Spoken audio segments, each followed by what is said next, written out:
찬양, 주를 찬양. 나의 소망 그 한 가지, 세상의 권세가 날 무너뜨려도 주 예배하는 삶 나 살기 원하네.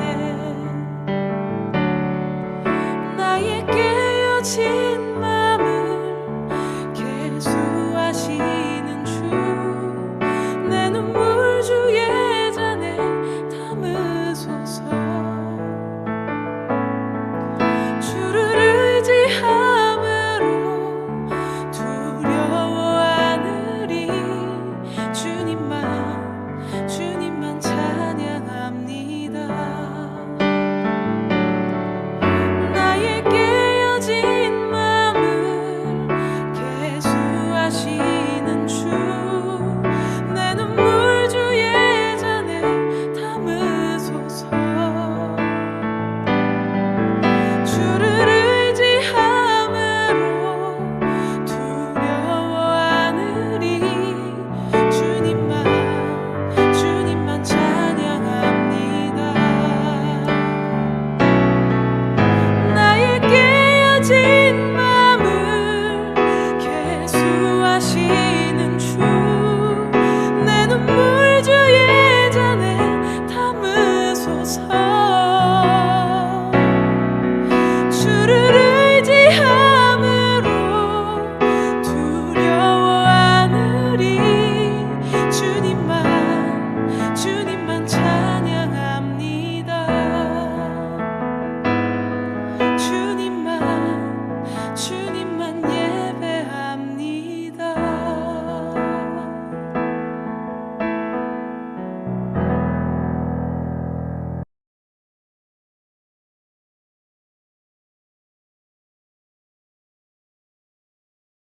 시편 103편. 내 영혼아 여호와를 송축하라. 내 속에 있는 것들아 다 그의 거룩한 이름을 송축하라.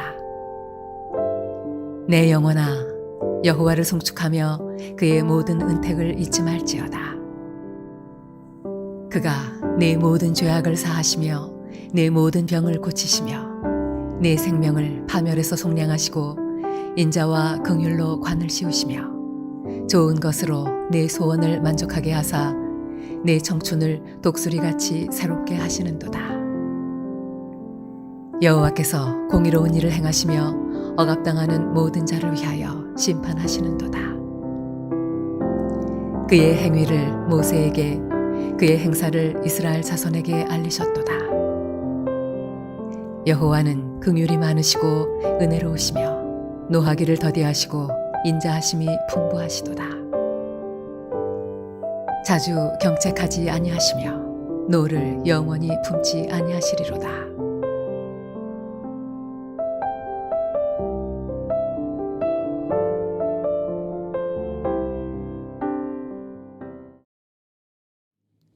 할렐루야.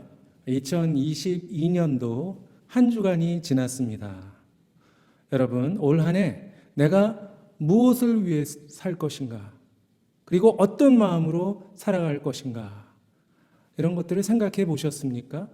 만약 우리가 아무 생각 없이, 아무 결단 없이 살아간다면 2022년 올 한 해도 지난 해와 별다를 것이 없는 그런 시간들, 무의미한 날들이 될 수밖에 없을 것입니다.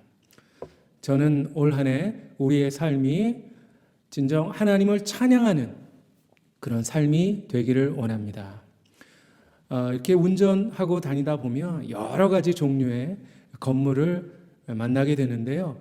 건물들은 각각 그 목적대로 설계되고 시공됩니다.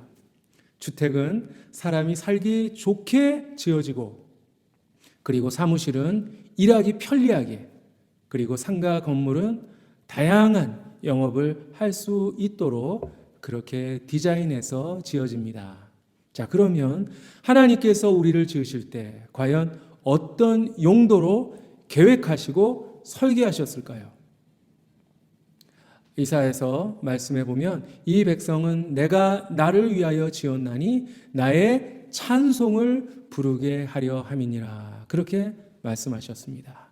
그렇습니다. 저와 여러분은 하나님을 찬송하기 위한 목적으로 특별하게 지음을 받은 존재라는 것입니다. 자, 오늘 다윗은 그 사실을 아주 분명하게 인식을 했습니다. 그래서 자기 자신을 향해서 이렇게 선포하고 있습니다. 내 영혼아 여호와를 송축하라. 내 속에 있는 것들아 그의 거룩한 이름을 송축하라. 여기서 송축한다라는 말은 찬양하고 축하한다 그런 뜻인데요. 우리가 TV를 보면 청소년들이 자기가 좋아하는 아이돌 가수들이 나올 때마다 아주 박수를 치면서 열광하는 그런 모습을 볼 수가 있는데요. 찬송이 바로 그것입니다. 하나님을 기뻐하고 그리고 하나님께 열광하는 것입니다. 자, 그렇다면 올 한 해 우리가 어떻게 살아야 우리가 하나님 앞에 아름다운 찬송이 될 수 있을까요? 그런데 어떤 분들은 저는 노래를 못 부르는데 어떻게 하죠? 하실지 모르겠습니다. 그러나 찬송은 단순히 노래가 아니에요. 노래 못하는 사람도 찬송하는 삶을 살아갈 수가 있습니다. 자, 그러면 찬송하는 삶을 살기 위해선 어떻게 해야 될까요? 오늘 2절 말씀을 보겠습니다. 내 영혼아 여호와를 송축하며 그의 모든 은택을 잊지 말지어다. 그렇습니다. 찬송하는 삶의 최우선적인 조건은 하나님의 모든 은택을 잊지 않는 것이에요. 우리가 워낙 복잡한 세상을 살다 보니 요즘에는 건망증 환자도 많고요. 그리고 치매 환자가 늘어나고 있다고 하죠. 치매가 심각해지면 길을 잃어버리기도 하고요. 심지어는 가족들을 알아보지 못하는 경우도 있다고 합니다. 얼마나 무서운 일입니까? 자, 그런데 더욱더 무서운 질병이 있습니다. 그것은 바로 하나님의 은혜를 잊어버리는 것이에요. 은혜를 잊어버리면 어떻게 될까요? 우선 교만해지죠. 그리고 죄를 짓게 됩니다.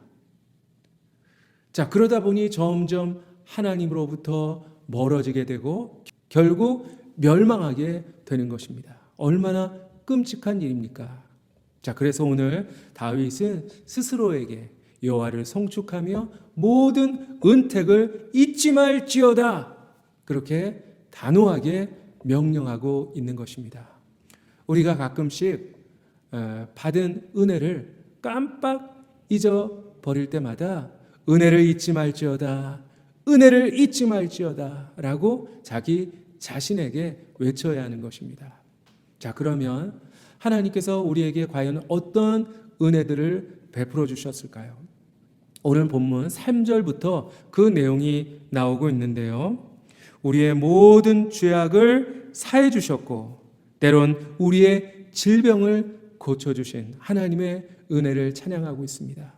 뿐만 아니라 죽을 수밖에 없었던 우리의 생명을 파멸해서 속량하셨고 인자와 긍휼로 우리에게 의의 관을 씌워주셨다고 오늘 다윗은 노래하고 있습니다. 그리고 우리가 기도할 때마다 좋은 것으로 우리의 소원을 만족시켜 주셨고 우리의 청춘을 독수리같이 새롭게 해 주셨노라. 그렇게 하나님을 힘차게 찬양하고 있는 것이죠. 그렇습니다. 우리가 하루하루 매 순간순간 당연하게 여기는 모든 것들, 그것이 바로 주님의 은혜인 것입니다. 그야말로 나의 나 된 것은 하나님의 은혜일 수밖에 없는 것이죠. 우리가 그 은혜를 잊지 않고 평범한 것들에도 감사하며 작은 것에 감격하면서 그렇게 살아갈 때 우리의 그 모습이 하나님 앞에 향기로운 찬송이 되어 상달되어질 것입니다. 자, 또한 우리가 찬송하는 삶을 살기 위해서는 하나님의 사랑을 신뢰해야만 합니다. 구약 성경에 인자라는 말이 많이 나오는데요. 뭐 성격이 인자하다, 자비롭다 그런 뜻이 아니라 인자, 헤세드라는 히브리어를 우리가 헬라어로 바꾸면 아가페입니다. 즉 인자는 하나님의 사랑을 말합니다. 하나님의 사랑은 어떤 사랑일까요? 8절에 여호와는 긍휼이 많으시고 은혜로우시며 노하기를 더디하시고 인자하심이 풍부하시도다. 그렇습니다. 우선 하나님의 사랑은 긍휼이 많으신 사랑이에요. 우리가 누군가를 사랑하면 어때요? 그 사람이 왠지 불쌍하게 보이지 않습니까? 아내가 남편을 바라볼 때 남편이 힘을 뻘뻘 흘리면서 가족을 부양하기 위해서 고생하는 모습, 그 모습 불쌍하게 보일 때가 있습니다. 그리고 남편이 아내를 바라볼 때 자식을 키우고 빠듯한 살림 해나가는 그 모습 참 불쌍해 보입니다. 그리고 자녀가 공부하는 모습 여러분 어떻습니까? 너무 안쓰럽기만 합니다. 마찬가지로 하나님도 우리를 불쌍히 여기세요. 13절에 아버지가 자식을 긍휼히 여긴같이 여호와께서는 자기를 경외하는 자를 긍휼히 여기신다. 그렇게 말씀하고 있습니다. 내가 나를 바라볼 때도 참 한심하게 보일 때가 있죠. 정 목사, 너 그거밖에 못해? 좀 더 잘할 수 없어? 한없이 초라해 보일 때가 있어요. 그러나 주님은 우리를 항상 안쓰러운 눈으로 바라보고 계시는 분입니다. 우리가 아파할 때, 그리고 우리가 힘겨워할 때 주님 눈에는 눈물이 글썽글썽하십니다.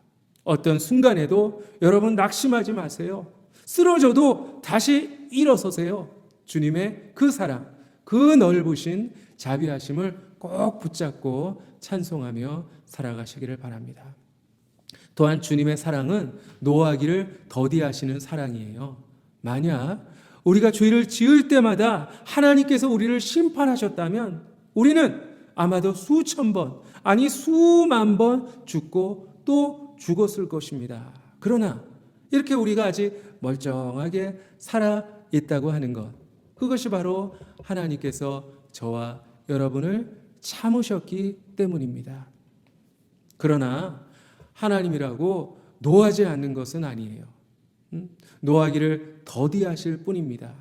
주님이 기다리셔도 우리가 계속 불순종하고 그리고 끝까지 교만하면 주님은 때로 우리를 책망하시기도 하고 그리고 징계하시기도 하는 것입니다. 또한 주님의 사랑은 풍부한 사랑입니다. 다함이 없는 사랑, 한이 없는 사랑, 영원한 사랑입니다. 여호와의 인자하심은 자기를 경외하는 자에게 영원부터 영원까지 이르며 그의 의는 자손의 자손에게 이르리니 곧 그의 언약을 지키고 그의 법도를 기억하여 행하는 자에게로다. 여러분, 영원부터 영원까지 한이 없는 그 사랑으로 우리를 사랑하시는 주님의 든든한 그 사랑을 의지하여 오늘도 승리하며 살아가시기를 바랍니다. 자, 마지막으로 우리가 찬송하는 삶을 살기 위해선 내가 어떤 존재인가 그것을 알아야 합니다. 우리는 자꾸만 착각하죠. 난 꽤 괜찮은 사람이야. 나 스스로 얼마든지 설 수 있는 사람이라고 착각을 하는 것입니다. 그래서 찬송하는 것이 아니라 찬송을 받으려고 합니다. 하나님을 높이기보다 스스로 높임을 받으려고 할 때가 많은 것이죠. 그러나 우리는 어떤 존재일까요? 오늘 14절 말씀에 우리가 단지 먼지뿐임을 기억하라. 그렇게 말씀하십니다. 하나님께서 불면 사라질 수밖에 없는 그런 인생이에요. 그리고 15절에는 인생은 그날이 풀과 같으며 그 영화가 들의 꽃과 같도다 했습니다. 잠깐 싱싱하다고 잠깐 활짝 폈다고 교만하면 안 돼요. 왜? 풀처럼 시들고 꽃처럼 져버릴 때가 있기 때문입니다. 나의 적음을 알아야 크신 주님을 찬송할 수가 있어요.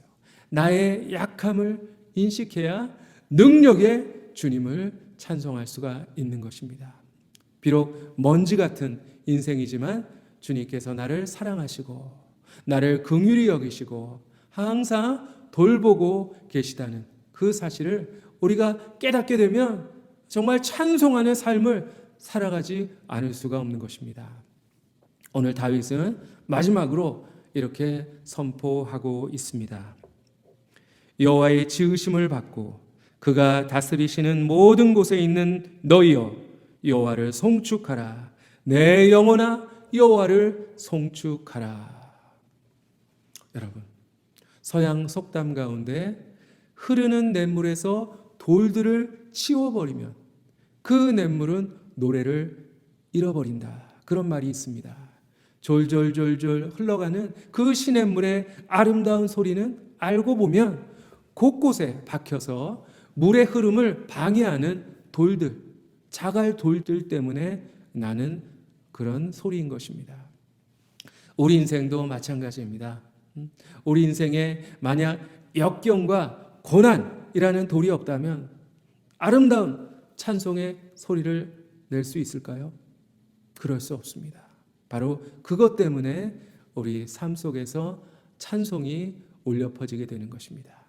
우리가 잘 아는 환희 제인 크로스비 여사는 의사의 실수로 맹인이 됐어요. 그러나 아무도 탓하지 않고 정말 일생 동안 찬송의 삶을 살았던 사람입니다. 무려 9,000편의 주옥 같은 찬송가를 남겼죠. 올해도 아마 작년처럼 여러 가지 절망과 고통이 우리를 막아설 것입니다. 그러나 그 모두가 우리에게 찬송의 통로가 될 수 있는 것입니다. 어떤 순간에도 하나님의 은택들을 기억하시고 그리고 우리를 향하신 주님의 그 영원한 사랑을 신뢰하며 자신의 연약함을 깨닫고 그럼에도 하나님이 함께 하시기 때문에 내가 승리할 수 있다 라고 하는 그런 믿음으로 찬송의 삶을 하루하루 살아가는 저와 여러분이 되시기를 바랍니다. 기도하겠습니다. 사랑의 하나님, 우리를 사랑하셔서 2022년 새로운 한 해를 축복으로 허락해 주시니 주님 감사합니다. 하나님, 올 한 해 무엇보다도 하나님께 아름다운 찬송의 삶이 되기를 원합니다. 지난 한 해 모든 어두움과 모든 절망 주님께서 다 몰아내 주시고 올 한 해 하나님을 향한 아름다운 찬송이 가득한 그런 한 해가 될 수 있도록 주여 함께하여 주시옵소서. 저희들 어떤 순간에도 하나님의 그 베풀어 주신 귀한 은택을 잊지 않게 하여 주시옵시고 하나님의 영원하신 그 사랑 늘 기억하게 하여 주시고 그리고 하나님 앞에서 나는 먼지 같은 존재이지만 그러나 하나님이 함께 하시기에 능치 못함이 없다라는 그런 믿음 가지고 날마다 힘차게 걸어가는 찬송의 삶을 살아가는 우리 모두가 되게 하여 주시옵소서. 하나님, 아직도 이 나라 여러 가지 어려운 가운데 있습니다. 코로나도 끝날 줄 모르고 여러 가지 경제적인 어려움 앞에 많은 국민들 신음하고 있습니다. 주님, 이 나라 주님께서 개입하여 주시고 주님께서 다스려 주시옵소서. 모든 어두움 세력, 모든 불행의 세력이 다 물러가게 하여 주시고 하나님이 주시는 정의와 평화 그리고 축복이 충만한 우리 대한민국 되게 하여 주시옵소서. 하나님, 교회마다 주님께서 축복하여 주셔서 아름다운 찬송의 향기가 주님께 상달되는 그런 교회들 되게 하여 주시옵소서. 감사드리며 모든 것 주님 찬양합니다. 예수 그리스도의 이름으로 기도합니다. 이제는 예수 그리스도의 은혜와 하나님의 사랑과 성령님의 교통하심이 올 한 해 하나님이 받으시는 아름다운 찬송의 삶을 살기로 다짐하는 우리 모든 사랑하는 교우들 그리고 믿음의 성도들 머리머리 위에 이제부터 영원히 항상 함께 하시기를 간절히 축원하옵나이다. 아멘.